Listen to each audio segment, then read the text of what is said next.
म जय कुमार गुरुङ, नेपाल विकास अनुसन्धान प्रतिष्ठान नेपाल डेभलपमेन्ट रिसर्च इन्स्टिच्युटमा आबद्ध छु र आजको यो 118औं श्रृङ्खलामा म अलिकति सहजीकरण गर्दैछु आजको कार्यक्रमलाई। यहाँलाई थाहै छ यो कोभिड-19 सहयोग सञ्जाल समूह भनेर यो 2.5 वर्ष अगाडि कोभिडको लकडाउन पछि सुरु भएको यो ज्ञान विज्ञानको बहसको आज हामी 118औं श्रृङ्खलामा छौँ र आजको दिन विशेष यो विशेष श्रृङ्खला हुन गइरहेको छ, किनभने हामी विज्ञानकै विषयमा अलिक बढी एउटा विज्ञान पुस्तकको बारेमा चर्चा गर्दैछौँ। यो सञ्जाल अथवा यो प्लेटफर्म, यो मञ्च चाहिँ नेपाल विकास अनुसन्धान प्रतिष्ठान र रिसोर्सेस हिमालय फाउन्डेसन दुईटा संस्थाले, दुईटा थिङ्क ट्याङ्कहरूले सहजीकरण र समन्वय गरिरहेको छ र सम्पूर्ण आजको विशेष श्रृङ्खलामा यहाँ मैले देखिरहेको छु वरिष्ठ विद्वत वैज्ञानिकहरू यस मञ्चको चाहिँ आज एकदमै गरिमा बढेको हामीले महसुस गरेको छौँ। सबै तह तबकाका वैज्ञानिकहरूलाई यहाँ देख्न पाइरहेको छु। प्रज्ञा प्रतिष्ठानका वरिष्ठ प्राज्ञहरू, विश्वविद्यालयका प्राध्यापकज्यूहरू, यहाँ उपकुलपतिज्यूहरू पनि, त्यस पछाडि हाम्रो पूर्व मन्त्रीज्यूहरू गणेश शाह सर आइसक्नु भएको छ र पूर्व सचिवज्यूहरू जो विज्ञान र प्रविधिलाई माया गर्नुहुन्छ र योगदान गरिराख्नु भएको छ र विज्ञान र प्रविधिको महत्त्व र गरिमालाई सधैँ पैरवी गरिराख्नु भएको सम्पूर्ण विद्वत वर्गहरूको उपस्थितिले आज हाम्रो कार्यक्रमको गरिमा एकदमै बढेको हामीले महसुस गरेको छौँ र यहाँहरूलाई हामीले निम्तोमा राखेको जस्तै एजेन्डा आज चाहिँ यो नेपाल विज्ञान तथा प्रविधि प्रतिवेदन, Nepal science and technology report नामक पुस्तक गत हप्ता हाम्रो नेपाल विज्ञान तथा प्रविधि प्रज्ञा प्रतिष्ठानको 39औं वार्षिक उत्सवको उपलक्ष्यमा हाम्रो माननीय शिक्षा विज्ञान तथा प्रविधि मन्त्री देवेन्द्र पौडेलजीको चाहिँ हातबाट यो लोकार्पण भएको पुस्तकको बारेमा आज हामी चर्चा गर्दैछौँ र यो पुस्तक शिक्षा विज्ञान तथा प्रविधि मन्त्रालय र नेपाल विज्ञान तथा प्रविधि प्रज्ञा प्रतिष्ठानमा चाहिँ यो पेश भएको छ। यो गत हप्ता यो 39औं वार्षिक उत्सव, नास्टको 39औं वार्षिक उत्सवको उपलक्ष्यमा र यसमा एकदमै धेरै 3 दर्जनभन्दा बढी विद्वानहरूले, वैज्ञानिकहरूले यसमा चाहिँ कन्ट्रिब्युट गर्नुभएको छ, योगदान गर्नुभएको छ। विशेष सम्पादन doctor Dinesh Bhuju, professor doctor Rameshwar Adhikari, doctor Nalini Subba छेत्रीले चाहिँ यसलाई सम्पादन गर्नुभएको छ र हामी सम्पूर्ण योगदानकर्ता विद्वतहरूमा हामी यो एकदम नतमस्तक छौँ, उहाँहरूलाई समर्पण गर्न चाहन्छौँ आजको यो विशेष श्रृङ्खला र आजको एजेन्डामा पहिलो चाहिँ प्रस्तुति रहनेछ डाक्टर दिनेश भुजू। यस पुस्तकमा सम्पूर्ण योगदानकर्ता वैज्ञानिकहरूको तर्फबाट डाक्टर दिनेश भुजूले चाहिँ यो पुस्तकमा के छ, यो पुस्तक किन पढ्ने, किन सङ्ग्रह गर्ने भन्ने विषयमा चाहिँ यो पुस्तकको बारेमा केही कुरा प्रस्तुति गर्नुहुनेछ नासका प्राज्ञ डाक्टर दिनेश भुजूबाट। त्यस्तै यो पुस्तकको बारेमा रिभ्यू अथवा यसको चाहिँ समालोचना चाहिँ दिँदै हुनुहुन्छ डाक्टर नवराज खतिवडाज्यूले। उहाँ डाक्टर नवराज खतिवडाज्यू नेपाल विकास अनुसन्धान प्रतिष्ठानको अध्यक्ष हुनुहुन्छ र यति थोरै भूमिका सँगै अब यो मञ्चको संरक्षक, यो मञ्चको सुरुवातीकर्ता, अभिभावक पूर्व मन्त्री गणेश शाहज्यूलाई आजको उपस्थिति सम्पूर्ण विद्वतहरूलाई छोटो स्वागत मन्तव्यको लागि म अनुरोध गर्छु हाम्रो गणेश शाह सरलाई। गणेश शाह सर। धन्यवाद डाक्टर सर। सुनिन्छ सर? मजाले सुनिन्छ। होइन आज यो जुममा अरूको अनुहार कसरी हेर्ने भन्ने नि थाहा पाएन। अलि चेन्ज गरे कि रोजिनाजीले कि जुमले नि गरे हो, खैर यो कि मैले नजाने होला है कि एनी अपडेट नभयो कि एनी हौ। सर्वप्रथम त आजको यस शुक्रबारे कार्यक्रममा 118 एपिसोडमा उपस्थित सम्पूर्ण साथीभाइहरूलाई चाहिँ मेरो हार्दिक नमस्कार र गुड मर्निङ सुप्रभात भन्न चाहन्छु। मैले यो अस्ति एउटा एमालेको चाहिँ महाधिवेशनको उद्घाटन थियो, आज चाहिँ अब नेपाली कांग्रेसको उद्घाटन छ। त्यो एमालेलाई उद्घाटनको दिनमै हाम्रो कृष्ण पौडेलजीले एउटा आर्टिकल लेख्नुभयो त एमाले गणलाई चाहिँ यो खास गरेर यो कृषिको बारेमा थाहा पाउने र आज हाम्रो अब देशको भनौँ न शासक पार्टी रुलिङ पार्टी प्राइम मिनिस्टरको पार्टीको पनि महाधिवेशनको उद्घाटन छ। त्यो बेलामा चाहिँ अब हाम्रो यो विज्ञान प्रविधिको रिपोर्टको बारेमा चाहिँ अब कसले सुन्ला कसले बुझ्ला नभए पनि अब यो रिपोर्टको बारेमा अब दिनेश बुजु सरको टिमले जुन यो मलाई लाग्छ झन्डै 3 देखि 4 जन वैज्ञानिकहरूले युवाहरू पनि मिलेर जुन यो रिपोर्ट बनाउनु भएछ त्यसको लागि म हार्दिक पहिले त यो टिमलाई बधाई र शुभकामना पनि दिन चाहन्छु। अब यो रिपोर्टको बारेमा हाम्रो राष्ट्रिय अन्तर्राष्ट्रिय लेभलमा कति चासो भनौँ न कन्सर्न देखिन्छ। यसलाई कतिजनाले पढ्छन्, यो बारेमा कतिजनाले रियाक्ट गर्छन्। यो चाहिँ अहिले हेर्नु पर्ने विषय नै छ आगामी दिनमा। तर एउटा कुरो के हो भने हामीले यो गत 2 वर्ष अगाडि 2076 मा जब science technology innovation policy Dinesh बुजुजीको अध्यक्षतामा जुन हामीले बनायौँ त्यसलाई अब लोकार्पण पनि भयो र त्यो श्रृङ्खलामा हामीले यसपालि विज्ञान दिवसको यही फोरमबाट चाहिँ भोइस फर साइन्स विज्ञानको लागि आवाजको पनि सुरुवात गरेका छौँ। र मैले त्यो बेलादेखि भन्दै आएको छु कि अब विज्ञानको लागि आवाजहरू चाहिँ विभिन्न रूप रङ्गबाट उठ्नु पर्दछ। कहिले चाहिँ लेखनकोबाट, कहिले चाहिँ संवादको मार्फतबाट। अब यो अहिले कोरोनाको समय नभए त अब हामी अहिले पोलिटिसियनहरूले यो के भन्छ भने जुलुस पनि स्ट्रिट किन अस्ति पनि एउटा के कार्यक्रममा चाहिँ संसारको वैज्ञानिकहरूले एउटा सानो यो जलवायु परिवर्तन सम्बन्धी हो मा चाहिँ यो साइन्टिस्टहरूले कहिलेकाहीँ सडकमा पनि आएर आफ्नो सानै सङ्ख्यामा पनि आवाज राखेपछि त्यो साइन्टिफिक कम्युनिटीलाई चाहिँ केही चाहिँ योगदानको रूपमा आउँछ। त्यसैले यो बारेमा अहिले अब डाक्टर साहबले प्रस्तुत गर्नुहुन्छ। मैले डाक्टर साहबको हिजो मात्रै अस्ति चाहिँ सुन्न पाएन, हिजो मात्र चाहिँ अब सगरमाथा रेडियोमा सुन्दाखेरि अझै पनि यो सम्बन्धी जुन जागरुकता उत्सुकता हुनुपर्ने त्यो देख्न सकेका छैन। तर मलाई के लागेको छ कि अब यो चाहिँ यो जुन पुस्तकलाई हामीले राजनीतिक क्षेत्रबाट मैले चाहिँ यसले सोचेँ के भने जसरी हाम्रो भनौँ जनप्रतिनिधिको संसद त्यो सभामुखजी भयो, सम्भव हो भने राष्ट्रपतिज्यू कहाँ, मन्त्रीज्यूले त सरकारको तर्फबाट यसले उद्घाटन गरिसक्नु भएछ। सम्भव छ भने यो पार्लियामेन्ट्री कमिटिजहरू पोलिटिसियन्सहरूलाई चाहिँ राजनीतिक क्षेत्रको व्यक्तिहरूलाई यो पुस्तक पनि दिने र अलि उहाँहरूलाई गरेर एउटा सानो टिमले चाहिँ यो बारेमा ब्रिफिङ गरौँ भने पनि मेरो एउटा चाहिँ यो प्रयास गरौँ भन्ने लाग्छ। दोस्रो के हो भने साइन्टिस्टहरूकै बिचमा पनि यो कुरो जसरी अब झन्डै 1 लाख यसमा चाहिँ डाटा छ।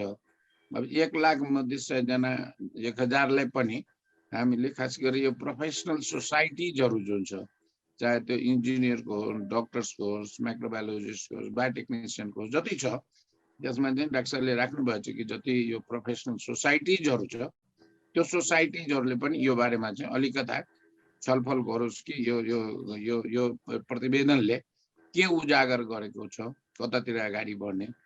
र मेरो अन्तिम के छ भने कि हामीले मुलुकको आमूल परिवर्तनको कुरो गर्ने हो भने रोजगारी सृजना यिनीहरू जसमा चाहिँ अब यो विज्ञानको लगानीको लागि चाहिँ अलिकता हाम्रो यो लगानीकर्ताहरू, अर्थशास्त्रीहरूलाई, समाजशास्त्री, साइन्स बाहेकको सोसाइटीको जुन अरू जुन यो छन् तिनीहरूलाई पनि र यो थिङ्क ट्याङ्कहरू हामी भन्छौँ, त्यो थिङ्क ट्याङ्कहरूसँग पनि यो पुस्तक यो जुन रिपोर्टको बारेमा चाहिँ अलिकता विचार विमर्श गर्दै यसलाई चाहिँ अगाडि बढाउँ भन्ने मलाई लाग्छ।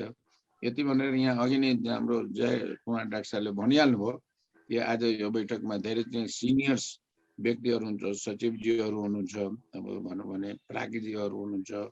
अब अरू सबैजनालाई मेरो पुनः विनम्र के अनुरोध छ कि यसको डिजिटल कपी चाहिँ मैले दिनेश बोजू डाक्टर साहबले भने त प्रिन्ट कपी नभए पनि कि इज मोर देन 400 पेज, यसको डिजिटल कपी चाहिँ साथीहरूलाई पठाउँ र साथीहरूले चाहिँ बिस्तारै यसको च्याप्टरहरू अध्ययन गर्दै पढ्दै इनपुट दिँदै र मैले पटक पटक भने छु कि यही फोरममा कि अब साइन्टिस्टहरू बोल्नु पनि पर्यो, लेख्नु पनि पर्यो।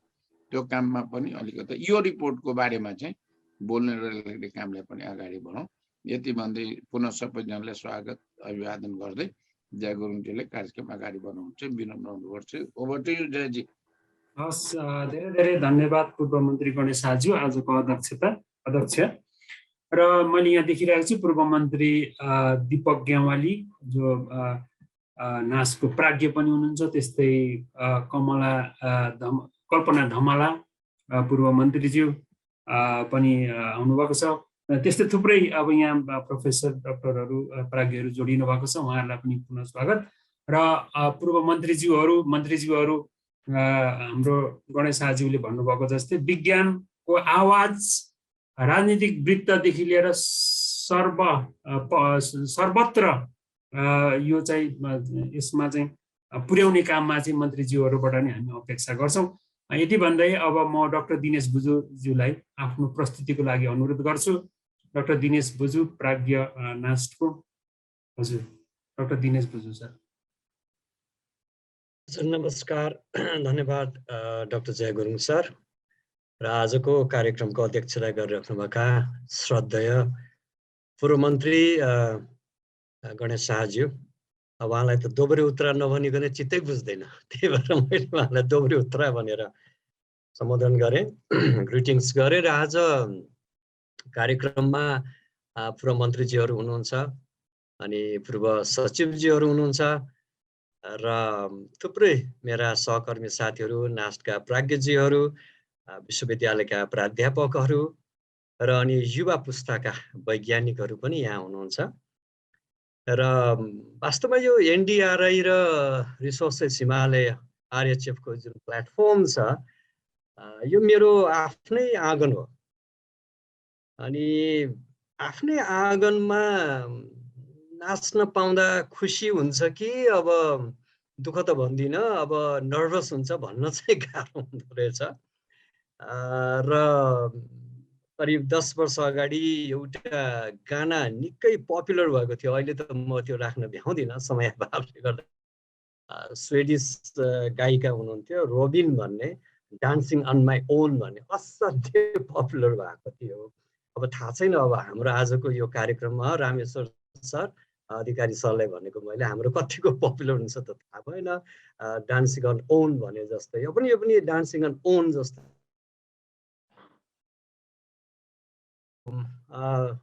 कम्प्युटरको पर्दामा मेरा सहकर्मी साथीहरूसँग त ठिकै छ,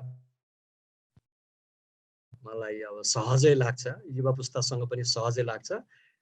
तर हुनुहुन्छ, गुरुमा हुनुहुन्छ, जस्तै मेरै अगाडि प्राध्यापक कमल कृष्ण जोशी हुनुहुन्छ, सानो देवी म्याडम हुनुहुन्छ, मलाई सिकाउनु भएकाहरू, उहाँहरूको अगाडि यो प्रस्तुति गर्दाखेरि मलाई थोरै असहज त भन्दिनँ, अलिकति नर्भस हुने हो कि जस्तो लागिरहेछ। र यताउता पर्यो भने मलाई क्षमा दिनुहोला भन्दै म प्रस्तुति लाग्न चाहन्छु। मसँग केही स्लाइडहरू छ, 5-7वटा 10वटा जति स्लाइडहरू छन्। म त्यो स्लाइड राख्न चाहन्छु, अनि त्यसबाट बुझ्न र बुझाउन सहज होला जस्तो लाग्छ मलाई। मैले जय सर, यो राम्रै देखियो नि अघि? देखिन्छ, स्लाइड सोमा राख्नु पर्ला। ओके, स्लाइड सोमा राखेँ मैले।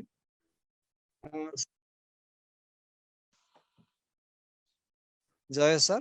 हजुर देखिन्छ सर, भिजिबल भएको छ हजुरको त्यो स्लाइड सोमा चाहिँ देखिएन? स्लाइड सो नै राखिसकेँ मैले। देखिया छ अनि मलाई एउटा जय सरले के मद्दत गरिदिनु पर्ला? जय सरले मलाई के मद्दत गरिदिनु पर्ला भने यो स्लाइड पल्टेको नपल्टेको भनिदिनु होला, किनकि कहिलेकाहीँ मेरो कम्प्युटरले मलाई धोका दिइरहेछ, यो नपल्टिने भइरहेको छ है सर।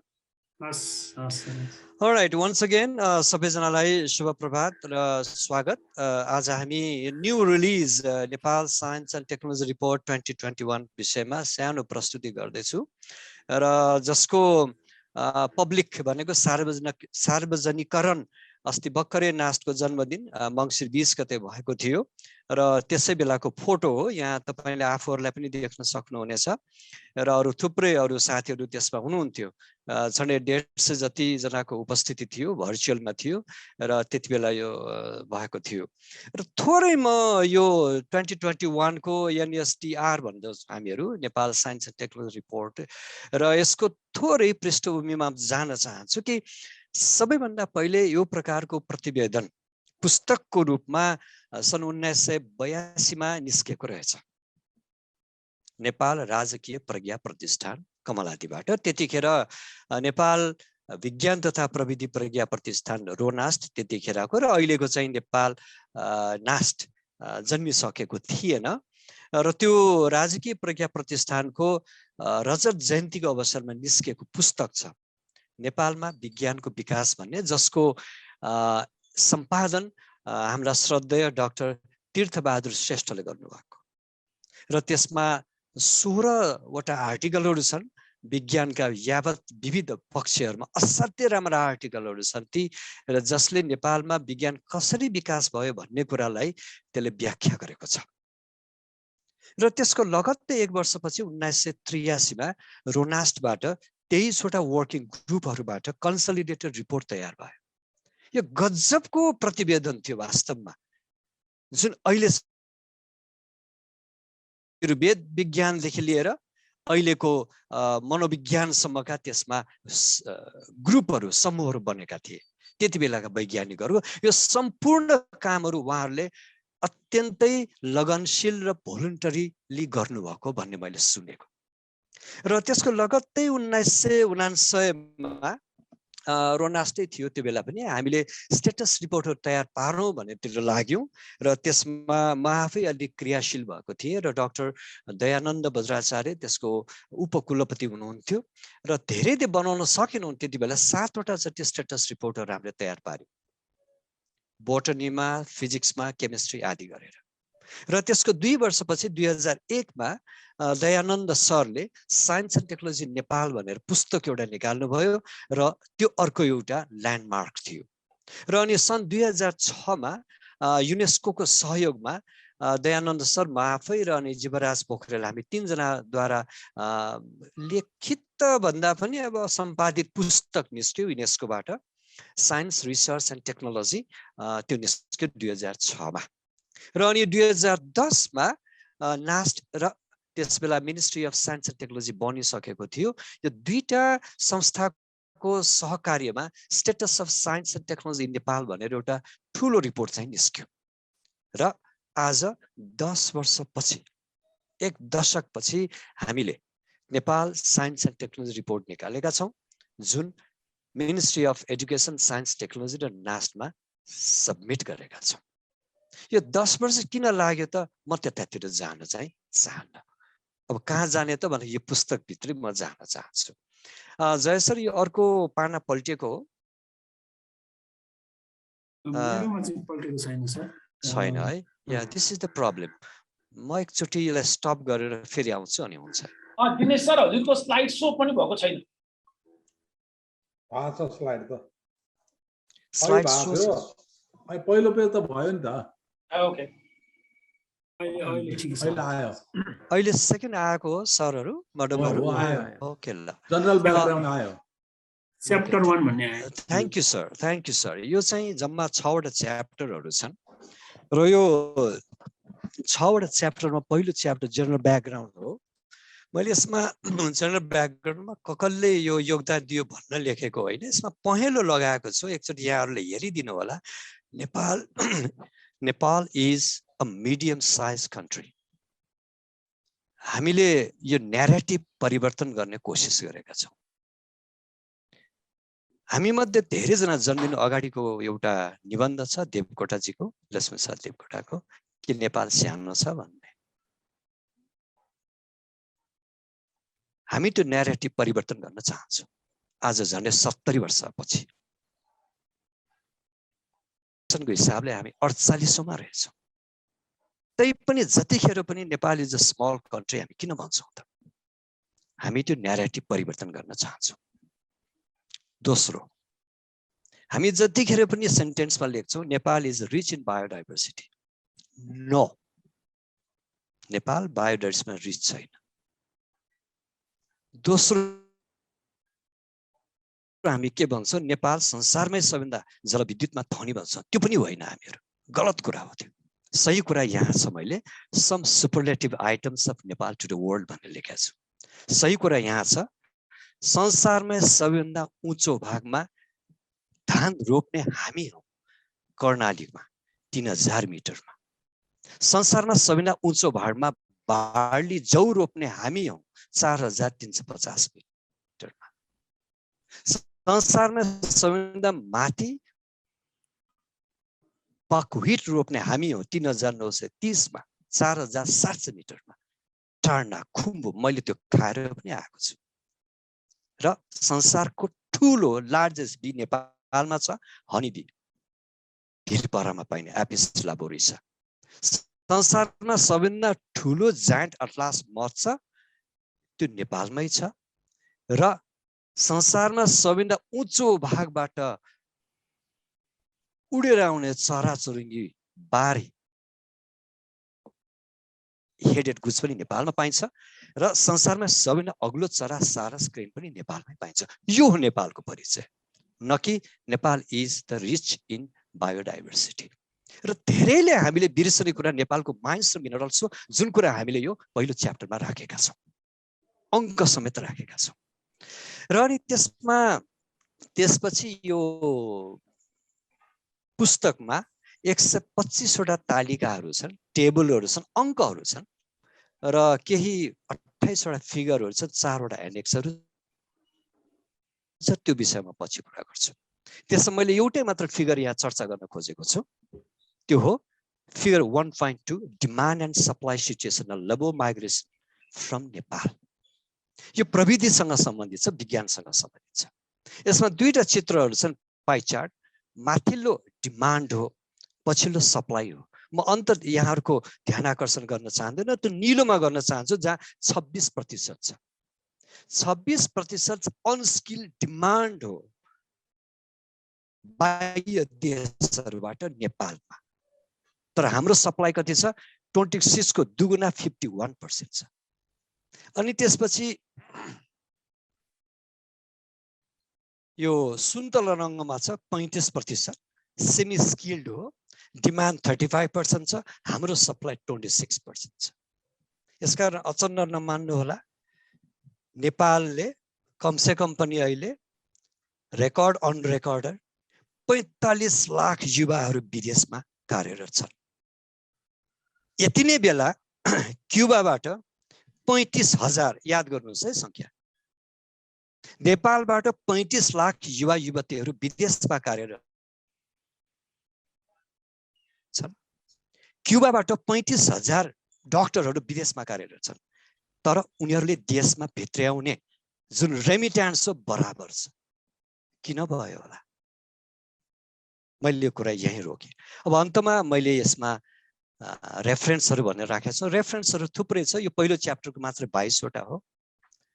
रेफरेन्स भनेको हामीले हाम्रा अग्रजहरूले पुर्याएको योगदानलाई स्मरण गर्नु।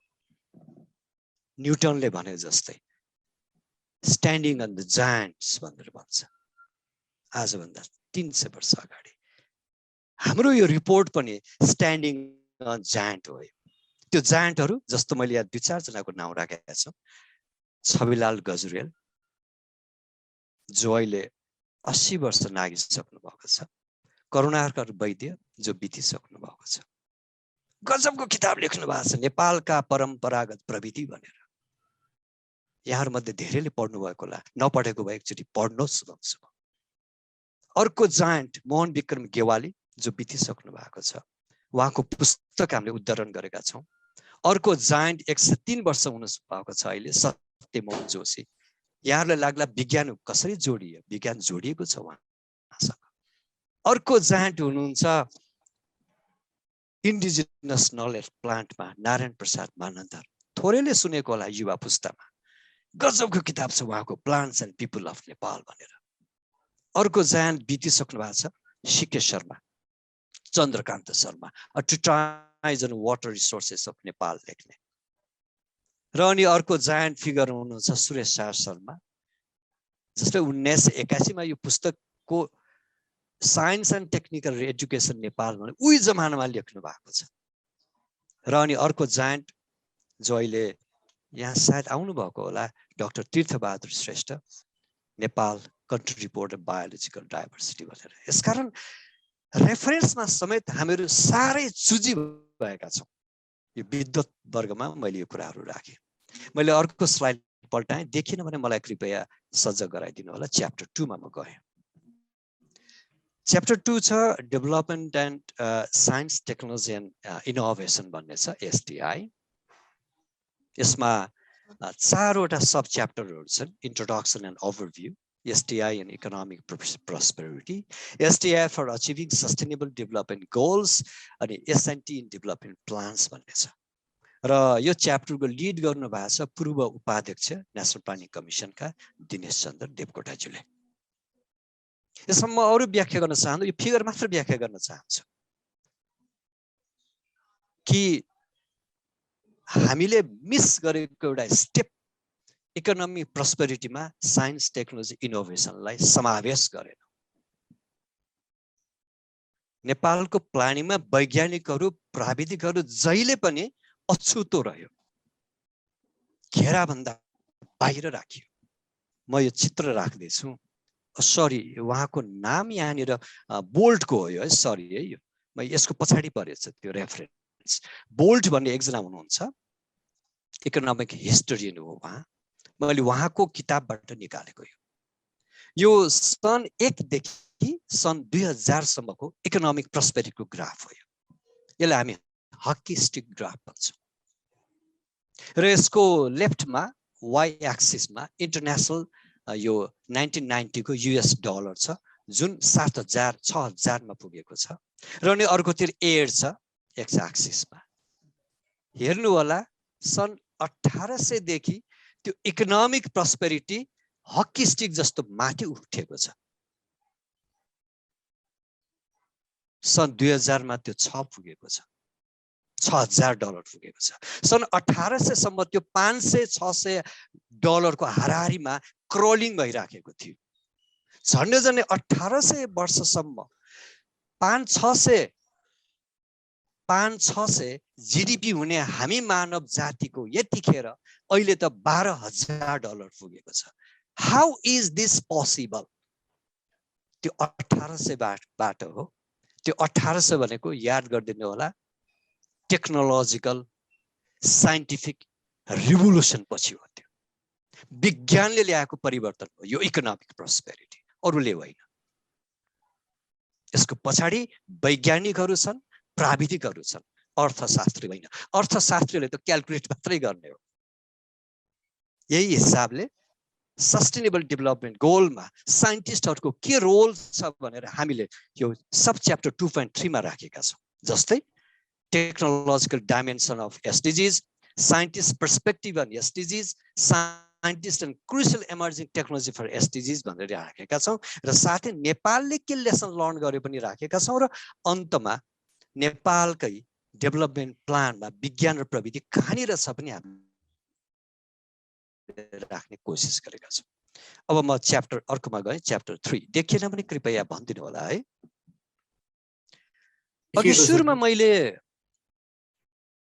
सुरुमा मैले यहाँलाई निवेदन गरेको थिएँ, आजभन्दा 40 वर्ष अगाडि 38 वर्ष अगाडि रोनासले 23 वटा सब्जेक्ट कमिटीहरू बनाएको थियो, वर्किङ ग्रुप बनाएको थियो। नाउँ पनि राम्रो दिनुभएको थियो उहाँहरूले, वर्किङ ग्रुप कार्य 23 वटा विषयहरू थिए। हामीले जम्मा 9 वटा विषय समेट्न सक्यौँ। त्यो त्यो अघिल्लो पुस्ताको अगाडि म साह्रै नै नतमस्तक छु। हामीले त्यो गर्न सकिरहेका छौँ। तर जति गर्यौँ यो साथीहरूले योगदान पुर्याउनु भयो। जस्तो एग्रिकल्चर छ, यहाँ फरेस्ट्री छ, एनर्जी छ, हेल्थ छ, इन्भाइरोमेन्ट छ, एजुकेसन छ, र अनि न्यू फ्रन्टियरमा बायोटेक्नोलोजी छ, न्यानो टेक्नोलोजी छ, र स्पेस टेक्नोलोजी छ। म यो अगाडि बढ्छु। यो च्याप्टर 4 हो। च्याप्टर 4 मा एउटा म्याजिक नम्बर छ, 89542। सर च्याप्टर 3 मै छ अहिले सर। 4 म राख्छु। अब आउँदै होला। आइपुग्यो जय सर? आयो। मसँग एउटा म्याजिक नम्बर छ, जादुगरको संख्या छ 89542। यो कुनै मोबाइल नम्बर होइन मेरो प्रेयसीको। यो चाहिँ हो नेपालमा रहेका वैज्ञानिक प्राविधिकहरूको संख्या हो। सन् 2018 मा। एकचोटि यसको तल एकचोटि हेरिदिनु होला त सर म्याडमहरूले। 1977 मा वैज्ञानिक र प्राविधिक नेपालमा संख्या 2377 थियो। 1995 मा त्यो 8236 पुग्यो। 2005 मा त्यो 28103 भयो र 2008 मा त्यो 34880 भयो। 2010 मा 44044 भयो र 2018 मा 89542 भयो। अघि हाम्रो पूर्व मन्त्री गणेश शाहज्यूले 1 लाख भनिदियो भनेर भन्दिनु भयो। गुड, 1 लाख त छ भाइ। तर यो भन्दा पनि हामीले गर्व गर्नुपर्ने विषय, गर्व गर्नुपर्ने संख्या यतातिर छ। हेर्नुस् त एकचोटि। अक्सिलरी नर्स मिडविफरी र नर्समा 80,000 81,000 को संख्या छ आजभन्दा 3 वर्ष अगाडि। सायद यसैले होला मिलेनियम डेभलपमेन्ट गोल जुन 2001 देखि 2015 सम्म भएको थियो, 8 वटा गोलमा एउटा गोल हामीले अचिभ गर्न सक्यौं। That was health, primary health. सायद यिनै नर्स दिदी बहिनीहरूको कारण हुनुपर्छ, अरू कारण होइन। उहाँहरूमा नमन गरौँ हामीहरू। 1 लाख भन्दा बढी नर्स दिदी बहिनी हामीसँग छ। 1 लाख भन्दा बढी नाइटिङ्गेलहरू हामीसँग छ। अस्ति कोभिडको बेलामा बिरामीको सेवा गर्ने यिनै नाइटिङ्गेलहरू हुन्। अनि साइन्स टिचर पनि हामी कहाँ राम्रो छ त। मैले यो स्टान्डको एउटा रिपोर्टबाट राखेको छु, पहिलो गरेको छु यहाँ। साइन्स टिचर एसोसिएसन नेपालको अनुमान छ कि नेपालमा 15,000 भन्दा बढी विज्ञान शिक्षकहरू हुनुहुन्छ। उहाँहरूकै लिस्टमा 10,300 जनाको छ। त्यसभन्दा पनि मलाई खुसी लागेको कुरा त्यो 10,300 को आधा जस्तो महिला विज्ञान शिक्षिकाहरू हुनुहुन्छ। खुसी मान्नुपर्ने त्यहाँनिर छ जस्तो लाग्छ। र अनि यो च्याप्टर 4 मा है अघि गणेश शाहज्यूले मन्त्रीज्यूले पनि उठाइसक्नु भएको कुरा प्रोफेसनल सोसाइटीको कुरा छ। एकचोटि यहाँ हेर्नु होला। हामीसँग यो अहिले 123 वटा प्रोफेसनल सोसाइटीको लिस्ट रहेछ जुन हामीले यो च्याप्टरमा राखेका छौँ। र त्यसको संख्या बढेर गएको सन् 1991 देखि 2000 तिर रहेछ। अनि सन् 1981 देखि 1990, त्यसपछि सन् 1900 देखि 2000 सम्म रहेछ। यसले के देखाउँछ त भनेको राजनैतिक परिस्थितिले त्यसलाई उद्वेलित गर्ने रहेछ। सन् 1990 मा जब नेपालमा बहुदल आयो यो संख्या वात्तै बढ्यो। अब बुझ्नुहोस् आवश्यकता के हो भनेर। अब म अर्को च्याप्टरमा जाँदैछु। च्याप्टर 5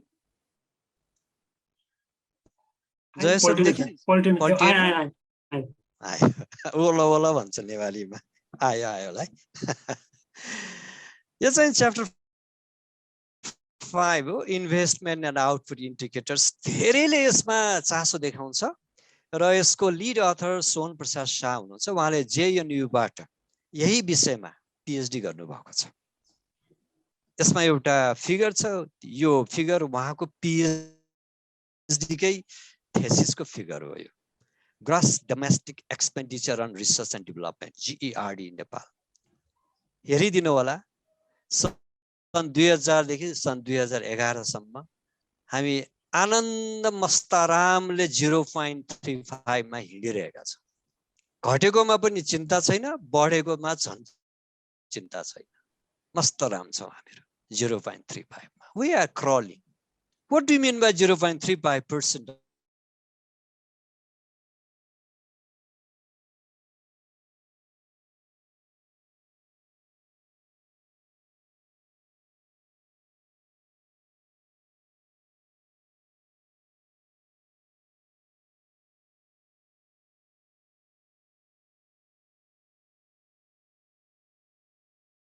of GDP खर्च गर्छ। हाम्रो चाहिँ 0.35 भनेको त्यसको 10 खण्डको 1 खण्ड भयो भन्न खोजेको। यो मैले धेरै बगे ठुलो थोरै भयो, यो त अब हजुरहरूले विचार गर्ने कुरा हो। अनि यसपछि मैले एउटा अर्को स्लाइड यहाँ राखेको छु, अर्को एउटा 5.4 टेबल। यो भनेको types of organisation, number of award titles. यहाँनिर एवार्डहरू मैले एउटा किताब, गजबको किताबबाट भेटाएँ मैले। यो मिश्रजीले तयार पार्नु भएको रहेछ। नेपालमा पुरस्कारहरूको फेरिस्त तयार, यत्रो मोटो किताब छ। 858 वटा पुरस्कारहरूको त्यसमा सूची छन्। मलाई त जिज्ञासा लाग्यो, हाम्रा वैज्ञानिकहरूले पाउने कतिवटा रहेछन् भन्दाखेरि हाम्रा वैज्ञानिकले पाउने त्यो 858 मा 64 वटा रहेछ। त्यसकारण मलाई अचम्म लाग्दैन कि हरेक बिहानी उठ्दाखेरि साहित्यमा फलानाले पुरस्कार पायो भनेर हरेक दिन हामीले न्युज पढ्छौँ, तर वैज्ञानिकले पुरस्कार पाएको न्युज पढ्न नास्टको जन्मदिन मङ्सिर 20 गते पर्खिनु पर्छ। यसपालि त त्यो पनि भएन, छाड्दिनु यो कुरा। हाम्रो प्रकाशन कस्तो छ? प्रकाशन पनि यो बिमस्टेक कन्ट्रीहरूसँग तुलना हो यो हामीले गरेको। यसमा चीन, भारत, थाइल्यान्ड, पाकिस्तान, बङ्गलादेश, श्रीलङ्का, पछि 7औंमा नेपाल आउँदो रहेछ। एच इन्डेक्स पनि हाम्रो 116 रहेछ, हामी 7औं नम्बरमा रहेछ। अब यसलाई माथि उकास्नलाई अब वैज्ञानिकहरूले लागि पर्नुपर्छ। यो फोटो यही हामीले भविष्य देखेका वैज्ञानिकहरूको फोटो हो। आशा गरौँ यिनीहरूले यसलाई उकास्छन् होला। अब म अर्को स्लाइडमा जान्छु। अर्को स्लाइड छ च्याप्टर 6। यो चाहिँ STI प्रायोरिटी डिटर्मिनेसन। नम्बर 1, अहिले पनि धेरैलाई भ्रम परेको छ नेपालमा विज्ञान नीति छैन। नेपालमा विज्ञान नीति छ। सन् 1989 देखि नै हामीसँग नीति छ, तर धेरै भ्रमित छौँ हामीहरू नेपालमा नीति छैन भनेर। 1 नम्बर भ्रम यो छ। दोस्रो भ्रम हाम्रो के छ भने हरेक चोटि हाम्रो प्राथमिकता निर्धारण भएन भन्ने छ। प्राथमिकता निर्धारण भइसकेको छ। हामीले सन् 2010 बाटै गरेको। यो टेबल नम्बर 6.9 मा छ, consultation and priority area determination भनेर। 157 जना वैज्ञानिक नेपालका भेटेर 5 वटा विषयमा बृहत छलफल गरेर प्राथमिकता निर्धारण गरेको छ। डिटेलमा छ यो च्याप्टर नम्बर 6 मा।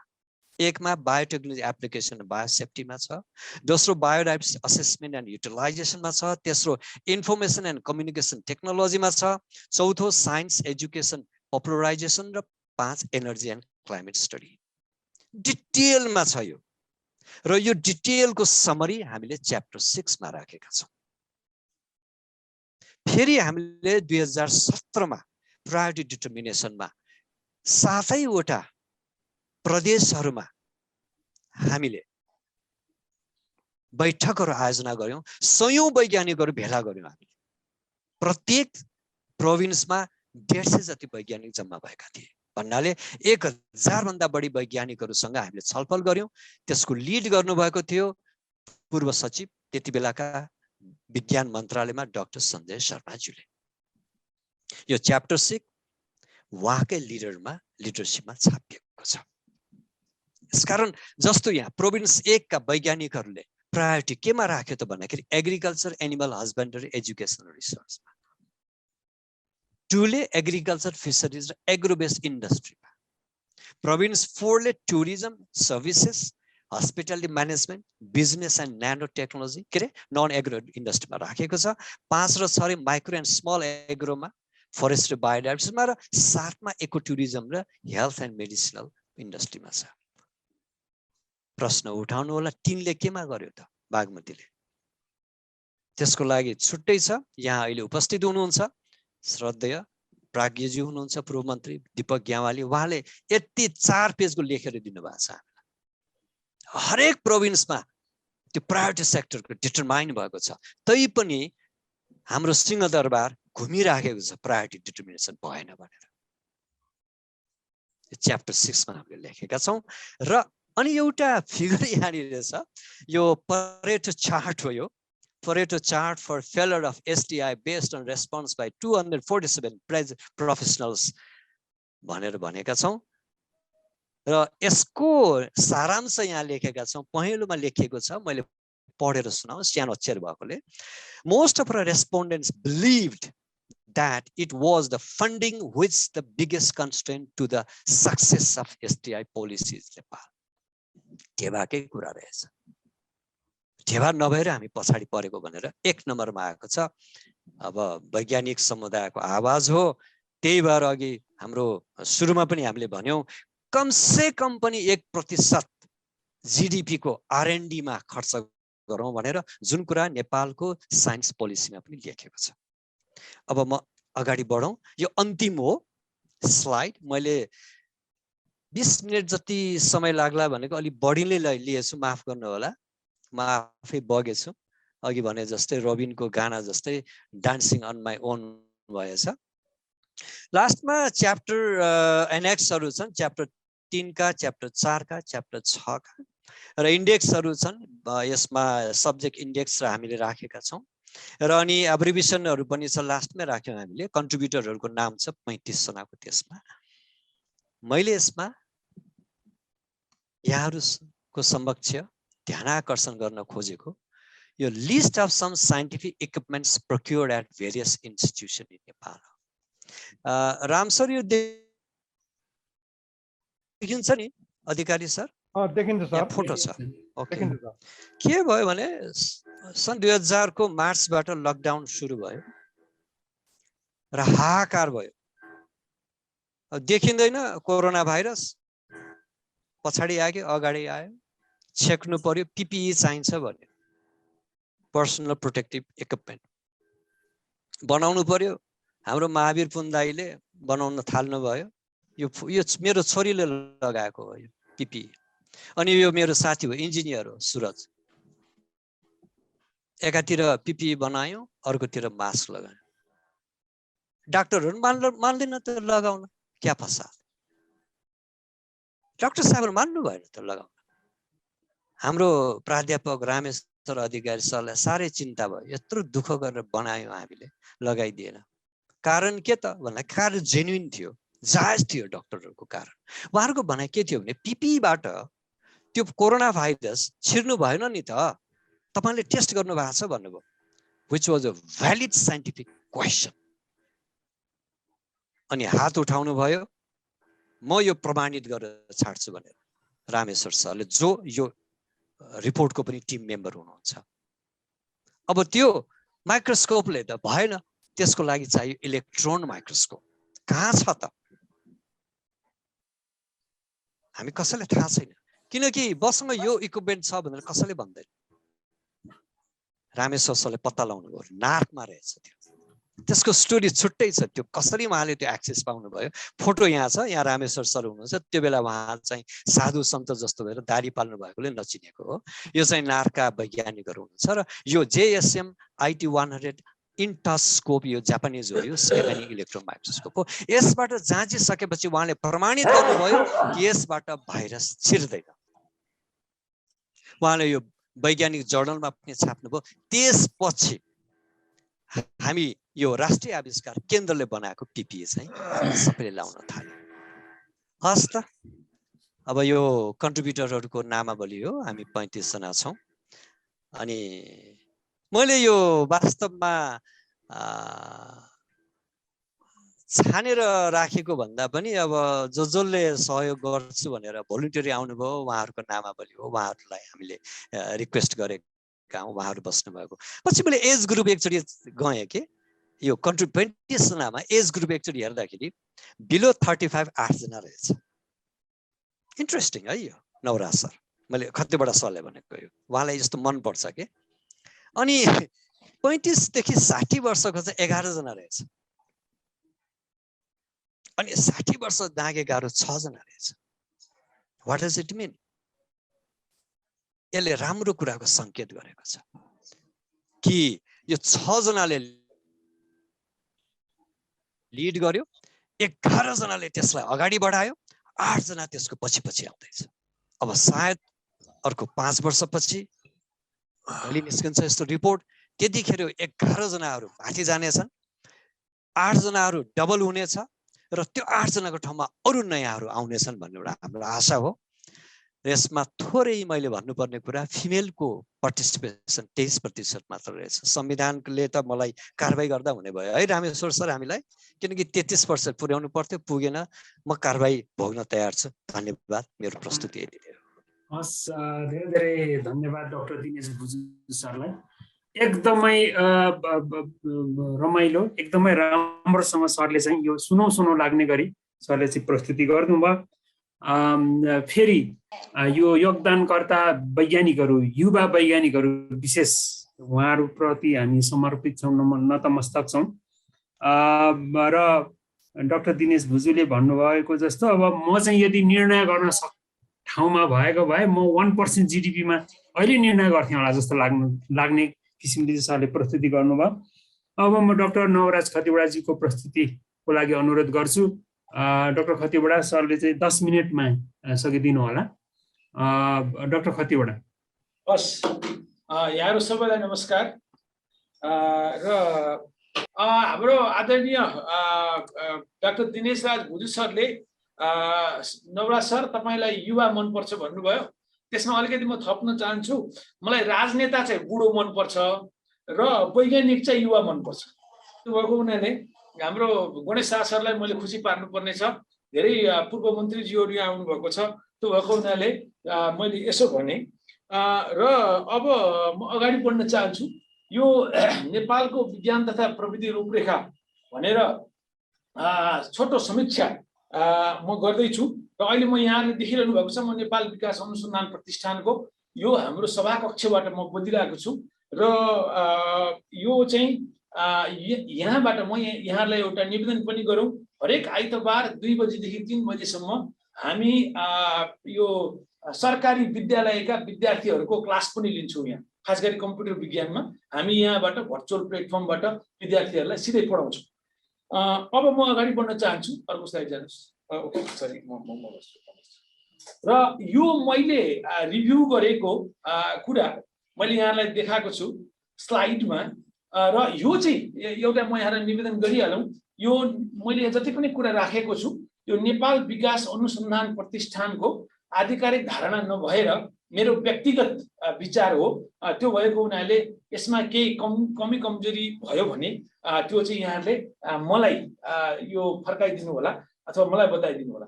र यो कन्टेन्ट अघि दिनेश सरले एकदम राम्रोसँग राखिसक्नुभयो। र पहिलो मेरो यो समीक्षामा एउटा कन्टेन्टको कुरा केही छ र फोकस कहाँनिर फोकस छ भन्ने कुरा छ। र अर्को चाहिँ यो रिपोर्टमा के नभइदिएको भए राम्रो हुन्थ्यो मेरो विचारमा, what could have been avoided. र नम्बर 3 मा चाहिँ what could have been included, के थप्न सकिन्थ्यो भन्ने यिनै 3टा पोइन्टमा आधारित भएर म मेरो समीक्षालाई अगाडि बढाउँछु। अब दिनेश सरले यो राखिसक्नु भयो।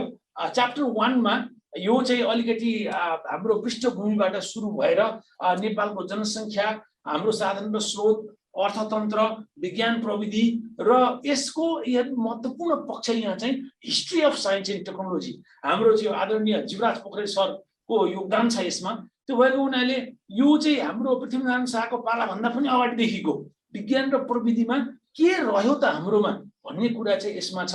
र यसमा एकदमै मलाई ध्यानाकर्षण भएको 2टा संरचना, एउटा पाटनको कृष्ण मन्दिर र सिंहदरबार, जहाँबाट अहिले हाम्रो नेपाल राज्यको बागडोर चाहिँ नि जहाँबाट सञ्चालन हुन्छ त्यो दुईटा यो मोनुमेन्टको कुरा त्यसमा उल्लेख छ मलाई एकदम राम्रो लागेको र यसमा एउटा मेरो विचारमा यसमा के नभइदिएको भए हुन्थ्यो भन्ने मलाई लाग्यो भने यो अहिले हामी हरेक दस्तावेजमा हरेक प्रतिवेदनमा जहाँ पनि हामी एउटा हाम्रो संविधानलाई चाहिँ मार्गदर्शक सिद्धान्तको रूपमा लिन्छौँ र अब यहाँनिर प्रश्न के हो भने अघि दिनेश सरले राख्नुभयो सम्भवतः यो संविधान आउनुभन्दा अगाडि पनि हाम्रो विज्ञान र प्रविधिको क्षेत्रमा ठुलो योगदान भएको छ र त्यो कुरा चाहिँ यदि संविधान प्रधान हुन्थ्यो भने त त्यति बेला चाहिँ कम हुनुपर्ने किनभने हामीले त त्यो व्यवस्था नै फालेर नयाँ संविधान हामीले यहाँ ल्याएका छौँ र अर्को कुरा चाहिँ मैले अरू केही मुलुकहरूको पनि हेरेँ जस्तो मैले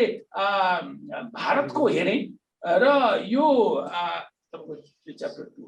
ओके ठिक छ अब यो हजुरको के भने जस्तो भारतमा कन्स्टिट्युसन आज गाइड छैन साइन्स एन्ड टेक्नोलोजी डेभलपमेन्ट रिपोर्टमा त्यहाँ गाइड के छ मार्गदर्शक सिद्धान्त के छ त भन्दा यो चाहिँ opportunities in science and technology FDI कसरी ल्याउने साइन्स एन्ड टेक्नोलोजीमा भन्ने त्यो कुरालाई आधारित बनाएर छ त्यसकारण हाम्रो यो समग्र अघि दिनेश सरले सुरुमा भन्नुभएको जस्तो हाम्रो एउटा सर हजुरको स्लाइड मुभ गरिरहेको छैन मुभ गर्ने प्रश्न के हो भने यो संविधान किनभने अहिले हाम्रो राजनीति अग्लो विज्ञान प्रविधि होचो राजनीति अग्लो विज्ञान प्रविधि इन्जिनियरिङ होचो भइरहेको अवस्था हो कहीँ मेरो प्रश्न के हो भने कहीँ हामीले यो सबै कुरा राजनीतिलाई सुम्पिदिएर संविधानलाई सुम्पिदिएर यो भएको हो कि हेर्नु मेरो प्रश्न हो त्यसकारण यो सकिन्छ भने मेरो विचारमा यो संविधानलाई एउटा चाहिँ गाइडिङ प्रिन्सिपलको रूपमा हरेक दस्तावेजमा राख्ने कुरा खास गरी विज्ञान र प्रविधिमा नगर्दा हुन्छ भने मेरो विचारमा त्यो राम्रो हुन्छ जस्तो मलाई लाग्छ र केही सानातिना त्रुटिहरू छन् र अब यसमा के थपेको भए हुन्थ्यो भन्ने कुरामा चाहिँ गोपाल वंशले नेपालमा राज्य गर्नुभन्दा अगाडि विज्ञान र प्रविधिको अवस्था के थियो त भन्ने कुरा यसमा छ र यसमा हाम्रो चाहिँ शास्त्रीय कुराहरू पनि केही कुराहरू छन् त्यसमा पनि विज्ञानका कुराहरू छन् जसमा हाम्रो पुरै हाम्रो समाज हाम्रो चाहिँ यो संस्कार टिकेको छ त्यो कारणले गर्दाखेरि पनि यसमा मेरो विचारमा केही ध्यान पुगेको भए राम्रो हुन्थ्यो जस्तो मलाई लागेको उदाहरणको लागि वेद व्यासको कुरा यो ज्योतिष विज्ञानको कुरा योग साधना आयुर्वेद आदि कुराहरू हाम्रै मुलुकमा विकास भएको हुनाले यो कुरा यसमा आउन सक्थ्यो भन्ने कुरा हो र अन्तिममा एउटा टेबल 1.7 मा अहिलेको हाम्रो पछिल्लो जस्तो नेपाल विकास अनुसन्धान प्रतिष्ठान र पोलिसी रिसर्च इन्स्टिच्युट आदि संस्थाहरूको बारेमा पनि केही उल्लेख भएको भए राम्रो हुन्थ्यो जस्तो मलाई लागेको र यो च्याप्टर 2 मा हाम्रो यो खास गरी R&D को डेफिनेसन पनि यसमा छ रिसर्च एन्ड डेभलपमेन्ट भनेको के हो र साइन्स एन्ड टेक्नोलोजी र अघि जसले इकोनोमिक प्रस्पेरिटीको कुरा गर्नुभयो त्यो हाम्रो चाहिँ ट्रेन्ड के छ भन्ने कुरा यसमा उल्लेख छ सस्टेनेबल डेभलपमेन्ट गोल र मिलेनियम डेभलपमेन्ट गोलको कुरा यसमा छ नेपालको स्टक टेकिङ के छ भन्ने कुरा यसमा छ र त्यस पछाडि इन्डस्ट्री 1.0 2.0 3.0 4.0 र सोसाइटी 5.0 डिरेक्टली छैन इन्डाइरेक्टली यसमा उल्लेख छ र science and technology in Nepal periodic plan भनेर हाम्रो राष्ट्रिय योजना आयोगले बनाएका हाम्रा चाहिँ नि जुन योजनाहरू छन् त्यसमा कसरी उल्लेख छ भन्ने कुरा छ र यसमा मेरो एउटा अब के नभइदिएको भए राम्रो हुन्थ्यो भन्ने कुरामा चाहिँ फेरि अर्को कुरा मैले भने अहिले हाम्रो हरेक दस्तावेज हाम्रो चाहिँ विकासको कुरा चाहिँ कसले बनाइदिएको छ भने निर्धारण गरिदिएको छ भने एसडिजीले एमडिजी हैन हाम्रो आफ्नो नेपालको विकासको एजेन्डा के हो त भन्ने कुरा चाहिँ हामी सायद अनभिज्ञ छौँ हामीले बहसै गरेका छैन चर्चा नै गरेको छैन र हामी we are driven by SDG र यसमा पनि मेरो एउटा रिजर्भेसन छ र के हुन पर्थ्यो त यसमा भन्दा जस्तो अघि दिनेश सरले पढ्नुभयो एक भातको बाटोमा राजधानी हैन हामीले राजधानी बनाउँदा प्रदेशको राजधानी बनाउँदा एक भातको बाटोमा राजधानी र अहिले पनि हामी चाहिँ तपाईको 20 किलोमिटर प्रति घण्टाको दरले र हाम्रो सडकमा दौडिन्छौँ हामी राजमार्गमा हैन अहिले पनि हामी पूर्व जानुपर्ने गाडी हाम्रो पश्चिम जान्छ भनेपछि यो एउटा गाइड हाम्रो डेभलपमेन्टको गाइड हाम्रो आफ्नै गाइड हुन पर्थ्यो कि भन्ने चाहिँ मेरो कुरा हो यसमा आउने कुरा र धेरै कुरालाई हामीले नेपाललाई अघि दिनेश सरले सुरुमा त भन्नुभयो नेपालमा यो छैन ऊ छैन सबै कुरा हाम्रो निम्छरो छ भनेर हामीले उल्लेख गरेका छौँ तर कतिपय कुरा जस्तो उदाहरणको लागि वुमेन्स इन्भल्भमेन्ट इन इकोनोमी अब यो चाहिँ हाम्रो साउथ एसियाकै मोडेल हो अहिले हाम्रो इकोनोमीमा साइन्स एन्ड टेक्नोलोजीमा जति महिला सहभागिता छ सम्भवतः यो दक्षिण एसियामै हामी अग्रभागमा छौँ, अगाडि छौँ। यो कुरा यसमा भइदिएको भए राम्रो हुन्थ्यो। आर्टिफिसियल इन्टेलिजेन्सको कुरा, कम्प्युटर एजुकेसनको कुरा, यो कुरा भइदिएको भए राम्रो हुन्थ्यो। र एसडिजीको क्रिटिसिजम हैन यसमा भइदिएको भए राम्रो हुन्थ्यो। र त्यो पनि केमा त भन्दा in terms of science and technology development भइदिएको भए राम्रो हुन्थ्यो। ह्युमन रिसोर्स रिक्वायरमेन्ट, नेपाललाई कति इन्जिनियर चाहिन्छन्, कति वैज्ञानिक चाहिन्छन्, कति डक्टर चाहिन्छन् भन्ने कुरा चाहिँ यसमा उल्लेख भएको भए राम्रो हुन्थ्यो। म च्याप्टर 3 मा गएँ। च्याप्टर 3 मा यो अलिकति हाम्रो चाहिँ यो परम्परागत कुराहरू, खास गरी हाम्रो चाहिँ जुन भ्रमहरू छन् त्यो र विज्ञानको बारेबाट कुरा सुरु भएको छ। र यसमा चाहिँ अलिकति विधागत कुराहरू छन्। यसमा चाहिँ अब जस्तो agriculture and animal science, forest and biodiversity, energy, health and medicine, environment and climate change आदि कुराहरू, यो सेक्टरल कुराहरू यसमा दिएको छ। र यसको पोलिसी, ह्युमन रिसोर्स, इन्स्टिट्युसन र की इस्युहरूको यसमा दिएको छ। जस्तो उदाहरणको लागि टेबल 3.31 यो सूचनामूलक छ, तर यसलाई मेन टेक्स्टको रूपमा नभएर एनेक्समा राखेको भए राम्रो हुन्थ्यो। र अब यसमा चाहिँ थप्नु पर्ने कुराहरू के भइदिएको भए राम्रो हुन्थ्यो भन्दा, जस्तो हाम्रो त्रिभुवन विश्वविद्यालयले पनि एग्रिकल्चरमा कार्यक्रम चलाएको छ, काठमाडौँ विश्वविद्यालयले सुरु गरेको छ, त्यो कुराहरू यसमा भइदिएको भए राम्रो हुन्थ्यो। र अर्को खास गरी यो इनर्जीमा, इनर्जी टेक्नोलोजीमा, हाइड्रो पावरमा सम्म त नेपालमा हामीले साइन्स एन्ड टेक्नोलोजीको प्रयोग गरेर अहिले विकास गरेको सबैभन्दा महत्त्वपूर्ण सेक्टर हो यो। त्यो कारणले गर्दा त्यसमा धेरै नयाँ टेक्नोलोजीहरूको प्रयोग भइरहेको छ। उदाहरणको लागि मैले तनहुँ हाइड्रो पावर प्रोजेक्टमा काम गर्छु र त्यहाँ चाहिँ एउटा तपाईँको डिसिपी एङ्कर अहिले एकदमै आधुनिक, तपाईँको जुन हामी चट्टानलाई हामी मजबुत भित्र राख्नको लागि हामी चाहिँ जुन एङ्करिङ गर्छौँ, जुन रेन्फोर्समेन्ट लगाउँछौँ, त्यो टेक्नोलोजी चाहिँ छ। यस्तो कुराहरूको बारेमा पनि केही उल्लेख भएको भए राम्रो हुन्थ्यो। र ब्राउन सेक्टर, मेन गरी इन्भाइरोमेन्टमा अघि दिनेश सरले पनि भन्नुभयो, इन्भाइरोमेन्टमा हाम्रो नेपालमा बुझाइ के छ भने ग्रिन सेक्टर मात्रै बुझाइ छ। हाम्रो वन जङ्गल कन्जर्भेसन, तपाईँको चाहिँ नि अब चराचुरुङ्गी वनस्पति यो मात्रै कुरा बुझ्छौँ हामी इन्भाइरोमेन्ट भन्दा। तर इन्भाइरोमेन्टको सबैभन्दा महत्त्वपूर्ण पक्ष भनेको, सायद म इन्जिनियर भएर बायस पनि हुन सक्छु, ब्राउन सेक्टर। ब्राउन सेक्टर हाम्रो यसमा मिसिङ छ र त्यो थपिदिएको भए राम्रो हुन्थ्यो। र अहिले हाम्रो स्थानीय पालिकाहरूले आफ्नै नियम कानुनहरू बनाइरहेछन्, राजपत्रमा निकालिरहेका छन् पालिकाहरूले। जस्तो वातावरणमा, फोहोर मैला व्यवस्थापनमा, सेप्टिक ट्याङ्क म्यानेजमेन्टमा आदि इत्यादि, यो कुराहरू पनि हाम्रो लेजिस्लेसनको पार्ट छ, त्यहाँ आइदिएको भए राम्रो हुन्थ्यो। र अर्को अघि साइन्स एजुकेसनको कुरा मैले भने, खास गरी GIS, remote sensing, artificial intelligence, big data management आदिको कुरा चाहिँ यसमा भइदिएको भए राम्रो हुन्थ्यो। अब म च्याप्टर 4 मा गएँ र च्याप्टर 4 मा यो इम्प्लोइमेन्टको कुरा हामीले केही गरेका छौँ। यसमा अलिकति हामी तर एकाडेमिक फोकस भएका छौँ, केही थीमेटिक एरियाहरूलाई पनि हामीले समेटेका छौँ।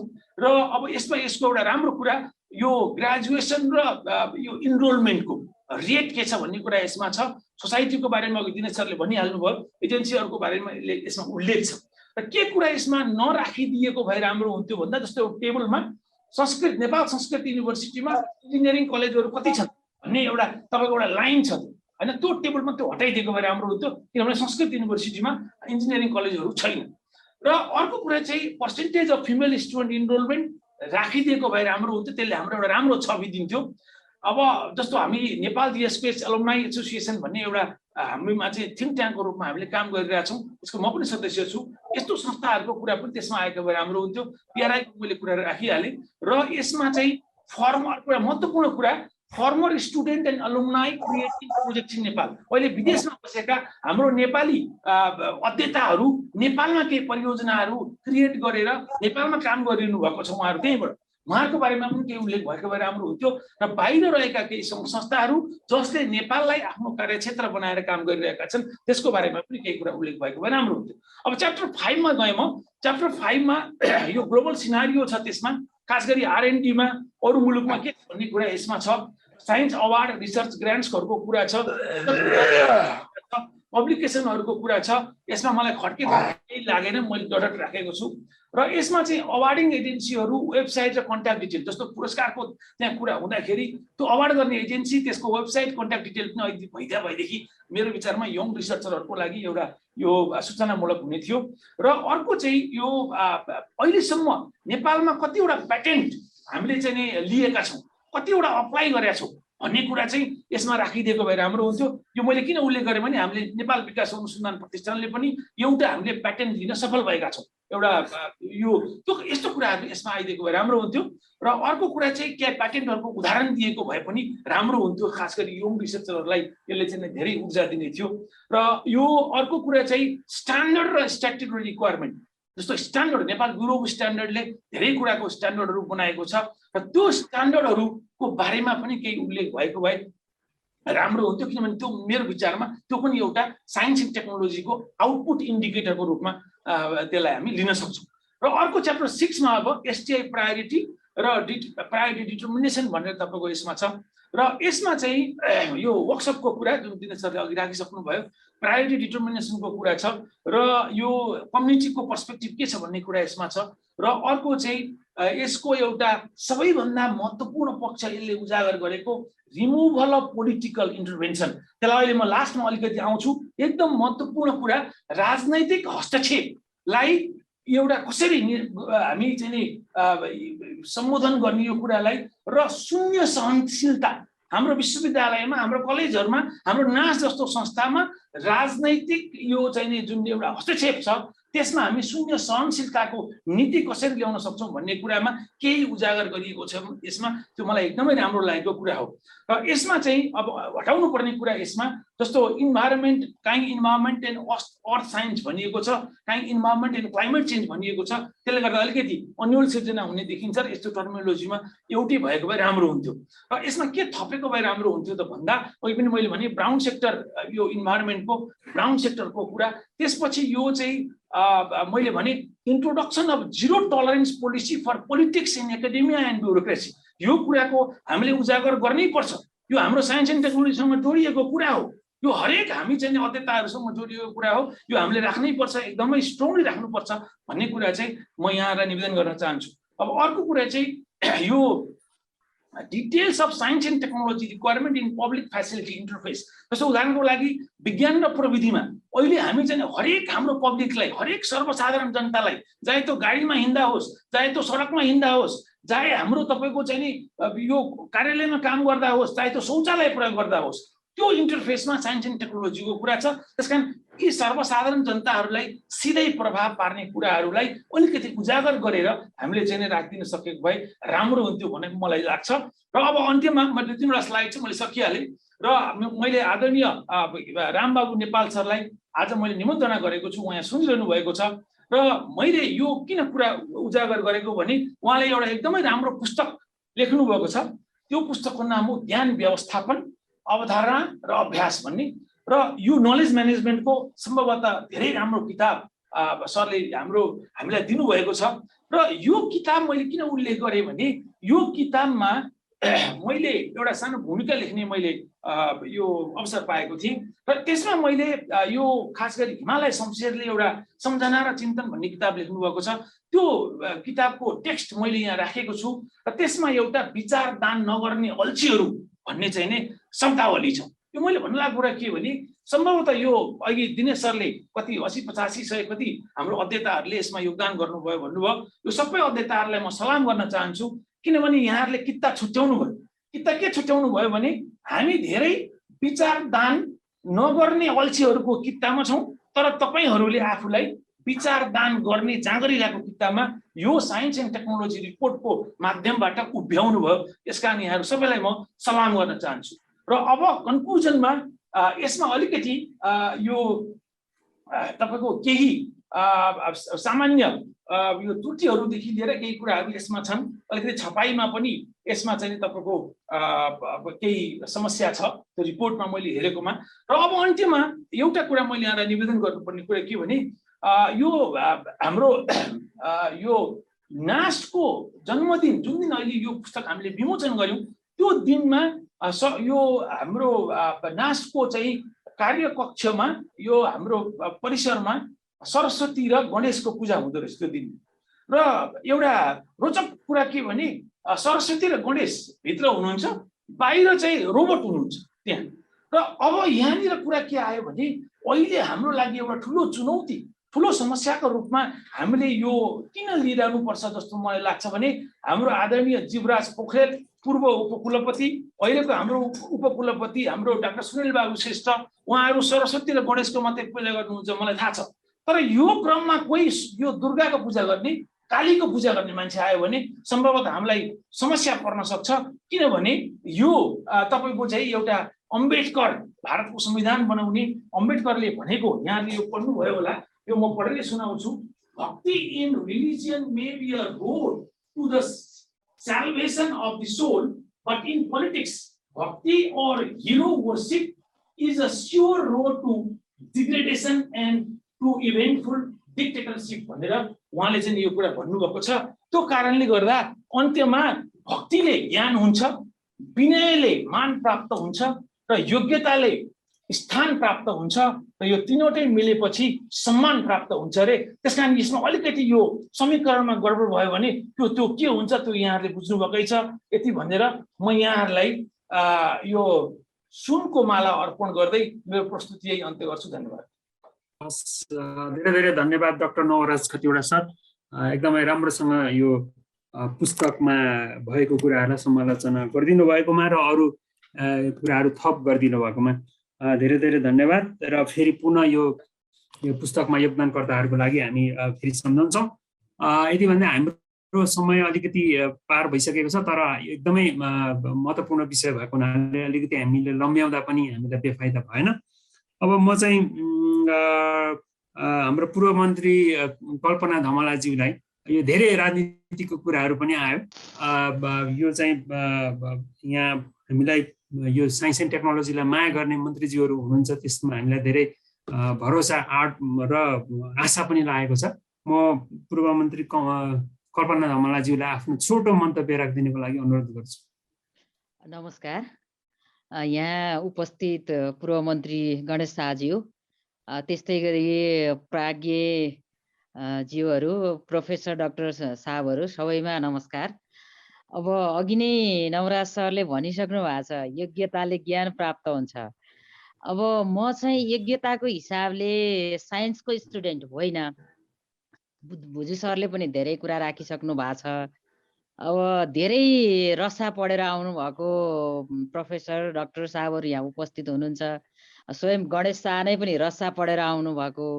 मलाई चाहिँ रसाको एउटा मैले सुनेको, कति राइट रङ हो सुनेको चाहिँ यहाँ एउटा राख्न मन लाग्यो। अब खासमा जार शाहको विरुद्ध रुसमा क्रान्ति चलिराखेको थियो र त्यति बेलाका चाहिँ जार शाहका विरुद्ध लड्ने सेनाहरू एउटा टेलिकमको अफिसमा कब्जा गर्न गए। अब त्यति बेला लडेका भिडेका सेनाहरू मैला धैला अब कस्ता थिए। अब त्यहाँका चाहिँ हाकिम साहबहरूले, टेलिकमका हाकिम साहबहरूले, तिमीहरू यहाँ किन आयो? हामी चाहिँ यो टेलिकम कब्जा गर्न आयौँ। के का लागि कब्जा गर्छौ? यो टेलिफोन कताबाट उठाउने हो, कताबाट बोल्ने हो, के हो यो तिमीहरूलाई थाहा छ? होइन, हामीलाई थाहा छैन। किन आयो? हामीलाई यति कुरा थाहा छ, यो जार शाहका विरुद्ध अहिले रुसमा क्रान्ति चलिरहेको छ। यो जार शाहलाई नफालिकन रुसी जनताले न्याय पाउँदैनन् र अहिले जार शाहको संरक्षकको रूपमा यो एउटा संस्था छ, यसलाई हामीले ध्वस्त गर्नुपर्छ, यति कुरा थाहा छ भनेर भनेछन्। मलाई पनि त्यस्तै कुरा थाहा छ। म योग्यताले साइन्सको स्टुडेन्ट नभए हुनाले यो साइन्सलाई डेभलप नगरिकन हामीले हाम्रो देशलाई चाहिँ अगाडि बढाउन सक्दैनौँ। हाम्रो अघि दिनेश सरले राख्नु हुँदा हामीले जल स्रोतमा धनी छ भन्यौँ, होइन। हामी बायोडाइभर्सिटीमा धनी छौँ भन्यौँ, होइन। प्रुफले त त्यो भनेन नि। तर हामी पोलिटिकल्ली त्यही कुरा भनिराखेका छौँ। म त्यही भन्छु, मैले त्यही सुने त्यही भने। अब आजबाट म के भन्छु? होइन रहेछ त, डाइभर्सिटीमा पनि हामी होइन रहेछौँ। तथ्य त यो रहेछ नि, यो हाइटमा यो फल्दो रहेछ, यो हाइटमा यो फल्दो रहेछ। जलस्रोतमा पनि हामी होइन रहेछौँ नि त, हामीभन्दा धनी त अरू रहेछन्, तर धनी मध्येमा चाहिँ हो भन्ने कुरा मैले भन्ने भएँ। त्यसो हुँदाखेरि हामीलाई यो विज्ञानको बारेमा पोलिटिकल फिगरहरूमा अथवा पोलिटिकल ठाउँहरूमा जानकारी गराइराख्ने र खबरदारी गरिराख्ने चाहिँ हजुरहरूले गर्नु हुँदाखेरि त्यसको सहजीकरण गरेर अगाडि बढ्न चाहिँ म सक्छु र मलाई त्यो चाहिँ इन्ट्रेस्ट लागिरहेको छ किनकि मैले छोटो समय भए पनि विज्ञान र प्रविधिको क्षेत्रमा जिम्मेवारी सम्हालेँ। त्यसो हुँदाखेरि यसको अपडेट के छ अहिले, राज्यले गर्नुपर्ने के हो, हामीले किन यसलाई जिडिपीमा चाहिँ राख्न सकेनौँ? एकदम न्यून अवस्थामा हामीले हेरिरहेका छौँ। मैले मन्त्रालय चलाउँदा ओभरअल चाहिँ मन्त्रालयको बजेटै 0.38% थियो र त्यसलाई यो बजेटले त हुँदै हुँदैन, हामीले यो नाम मात्रै दियौँ, कोही व्यक्तिलाई पोजिसन दिन मात्रै राख्यौँ र यसको मर्मलाई हामीले कसरी चाहिँ लागू गर्ने र यसको महत्त्व के हो भन्ने बारेमा चाहिँ हामीले बुझेनौँ र पोलिटिकल लिडरहरूले गरेको गल्ती मलाई अहिले पनि लाग्छ। हामी चाहिँ अब ठुल्ठुला बजेट चलाउने मन्त्रालयमा हाम्रो आकर्षण छ र हाम्रो देश कहाँ पुर्याउने, त्यो पुर्याउने स्रोत के हो त? हामीले साइन्स एन्ड टेक्नोलोजीको युज नगरिकन हामी अहिलेको यो 21औं शताब्दीको विकासको युगमा अरू देशलाई हामी भेट्टाउन सक्छौँ अनि हामी विकास र समृद्धिको लक्ष्यमा हामी पुग्न सक्दैनौँ भन्ने कुरा चाहिँ मैले बुझेको छु। यसर्थ हजुरहरूसँग सँगसँगै रहेर खबरदारी गर्ने ठाउँमा म हुनेछु। हस्, धन्यवाद। धेरै धेरै धन्यवाद मन्त्रीज्यूलाई यो प्रतिबद्धताको लागि र हाम्रो साथ अब सहजीकरण गर्ने यहाँको प्रतिबद्धता, भूमिका र विज्ञान तथा प्रविधि मन्त्रालयलाई अब नम्बर 1 बनाउने र त्यहाँ चाहिँ त्यो मन्त्रालय हाँक्नको लागि चाहिँ त्यो मन्त्रालयको महत्त्व र गरिमालाई बुझेर विकास विज्ञान तथा प्रविधि बिना सम्भव छैन भन्ने कुराहरू अगाडि बढाउने दिन आओस्। मन्त्रीज्यूको प्रतिबद्धताको लागि धेरै धेरै धन्यवाद। के अरे यहाँ हाम्रो पूर्व मन्त्री दीपक ग्यावाली सरले चाहिँ एकदमै राम्रो प्रशंसा गर्नुभएको छ यो फोरमको र उहाँले एउटा प्रस्ताव पनि गर्नुभएको छ कि एउटा क्रिटिकल डिस्कोर्स गरौँ यही विषयमा, यही पुस्तकमा, र यो पुस्तकले चाहिँ इम्प्याक्ट पारोस्, इम्प्याक्टफुल होस् भन्ने उहाँकै यो सुझावलाई हामीले चाहिँ अगाडि बढाउँदै आउँदा दिनहरूमा यसलाई चाहिँ हामीले छलफल अगाडि बढाउनेछौँ। समय गएको हुनाले मैले चाहिँ हाम्रो अध्यक्षज्यूबाट समापन गर्न अगाडि हाम्रो पूर्व सचिवज्यू हाम्रो कृष्णराज बिसी सरलाई हाम्रो अलिकति यो सचिवज्यूहरूको पर्सपेक्टिभबाट छोटो एकदमै 2 मिनटमा केही कुरा राखिदिनको लागि म अनुरोध गर्छु र म सबै सरहरू प्राज्ञहरूलाई आज समय कम भएको हुनाले चाहिँ सबैको विचार राख्न नसकेकोमा क्षमा प्रार्थी पनि चाहन्छु। त्यति भन्दै म कृष्णराज बिसी सरलाई छोटो कुरा राखिदिनको लागि अनुरोध गर्छु। हस्, धन्यवाद जय सर। सुनिएको छ? सुनिन्छ सर, सुनिन्छ सर। पूर्व मन्त्रीज्यूहरू र सम्पूर्ण एकदम विज्ञानका मूर्धन्य व्यक्तित्वहरूमा मेरो हार्दिक नमस्कार। सर्वप्रथम त अब हाम्रो दिनेश सरको मिठो स्वरका धनी साह्रै सुनी राखौँ भन्ने उहाँको जुन चाहिँ बाणी छ त्यो दिनभरि सुने पनि नपुगेको अनुभूति हुन्छ। त्यसमाथि उहाँले जुन तरिकाले सुन्दर तरिकाले विश्लेषण गरेर सुन्दर प्रस्तुति गर्नुभएको छ त्यसका लागि मेरो मुरी सलाम र नमस्कार, धन्यवाद पनि। अब विषयवस्तुको कुरा हेर्दाखेरि असाध्यै महत्त्वपूर्ण काम यहाँहरू विज्ञहरूले गर्नुभएको छ, यहाँहरूले कन्ट्रिब्युसन गर्नुभएको छ। देशका लागि भविष्यका पिँढीले यो डकुमेन्ट्सलाई सिरानीमा राखेर अगाडि बढ्नेछन्। पोलिटिकल लिडरहरूले अगाडि बढ्नेमा हामीले चाहिँ जुन अघि मन्त्रीज्यूले पनि भन्नुभएको छ voice for science technology and इनोभेसनको लागि हामीले सबैतिरबाट आवाज उठाउँ, आफ्नो तर्फबाट सबैले सक्दो प्रयास गरौँ। यो साइन्स टेक्नोलोजी एन्ड इनोभेसनमा जबसम्म हामीले लगानीको लागि है वातावरण तयार गर्न सक्दैनौँ, जबसम्म सबैका मन मस्तिष्कमा पुर्याउन सक्दैनौँ, तबसम्म हामीले कठिनाइ झेल्दै जानुपर्छ, हामीले कष्टहरू भोग्दै जानुपर्छ र आफ्नो तहबाट यसलाई त्यो भोइस रेज गर्ने र त्यसका लागि बजेटहरू र साइन्स टेक्नोलोजीमा काम गर्ने साथीहरूलाई चाहिँ मोटिभेसनल फ्याक्टरमा चाहिँ महत्त्वपूर्ण भूमिका खेल्नका लागि हामी सबैले प्रयास गरौँ। यही मेरो तर्फबाट पनि यो जुन ठाउँमा छु मैले सक्ने ठाउँबाट यो प्रयास गर्नेछु, यो प्रतिबद्धता व्यक्त गर्नेछु।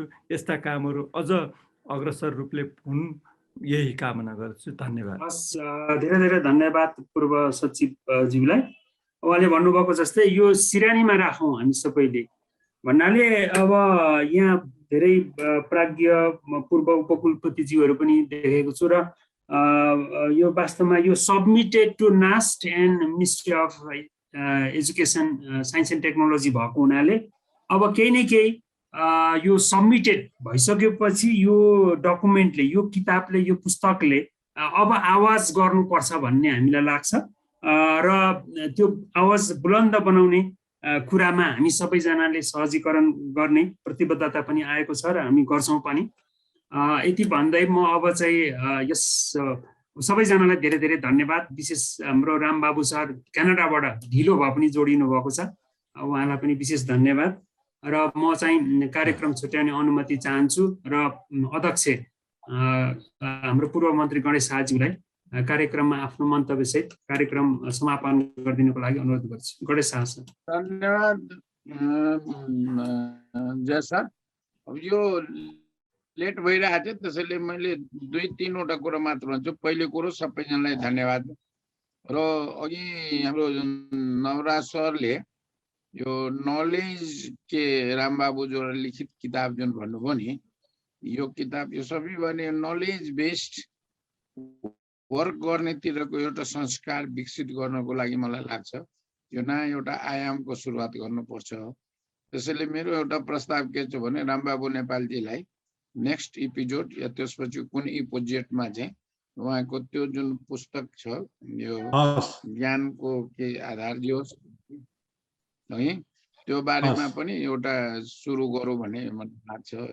एउटा त्यो अर्को के छ भनेदेखि यो किताबको बारेमा जति सकिन्छ अलिकता हामीले सक्ने चाहिँ अझै पनि यसका बारेमा क्रिटिकल जुन भन्नुभयो नि यो डिस्कोर्सहरू या यसलाई हेरेर पढेर आफ्नो लागेको कुरोहरू अब केही चाहिँ गम्भीरतापूर्वक केही चाहिँ आफूले देखेको कुरो पनि लेखौँ। Let us make a discourse on this Nepal science technology report.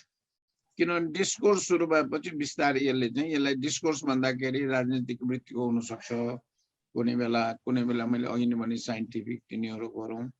मैले आज विज्ञान पत्रकारहरूको आएको छ कि छैन, मैले दिनेश भुजू सरले अस्ति भन्नुभएको थियो जब एकचोटि यसलाई चाहिँ एउटा विशेष रूपमा दिनेश भुजू सर हामी मिलेर साइन्स जर्नलिस्ट या साइन्स टेक्नोलोजी इनोभेसन यो अहिले प्रविधि पत्रकारहरूको पनि छ, विज्ञान पत्रकारहरू छ, अब आर्थिक पत्रकारहरू। त्यसैले एउटा चाहिँ पत्रकारहरूसँग पनि विशेष श्रृङ्खला गरौँ कि भन्ने मलाई लागेको छ। जसले गर्दाखेरि यो चाहिँ अझै व्यापक रूपमा आम नागरिकको पहुँचको पनि अगाडि बढाउँ भन्दै यो सबैजनालाई पुनः हाम्रो यो के भन्छ कन्ट्रिब्युटर्सहरूलाई र दिनेश भुजू सरले जुन हाम्रो अग्रजहरूलाई एक्नोलेज गर्नुभयो। किनभने हामी कहाँ यो एक्नोलेजमेन्टको कल्चर चाहिँ धेरै पातलिँदै गएको जस्तो लागिरहेको हुन्छ मलाई के त्यो पटक्कै छैन क्या एक्नोलेजमेन्टको कल्चर। यो दुइटै कुराले जुन गर्नुभयो त्यो चाहिँ अति सराहनीय छ। यति भन्दै पुनः सबैलाई धन्यवाद दिँदै अब यो कोरोनाको नयाँ भेरिएन्ट पनि आइरहेछ, सबैजनाले अलिकता सतर्कतापूर्वक चाहिँ फेरि चाहिँ अलिकता हाम्रो चाहिँ दैनिकीहरू चाहिँ राम्ररी बढाउँ, सबैजनाको चाहिँ प्रोडक्टिभ क्रिएटिभ र इनोभेटिभ दिन चाहिँ सुरु होस् भन्दै यो कार्यक्रम आज यहीँ समाप्त भएको भन्न चाहन्छु। धन्यवाद। हस्, धेरै धेरै धन्यवाद।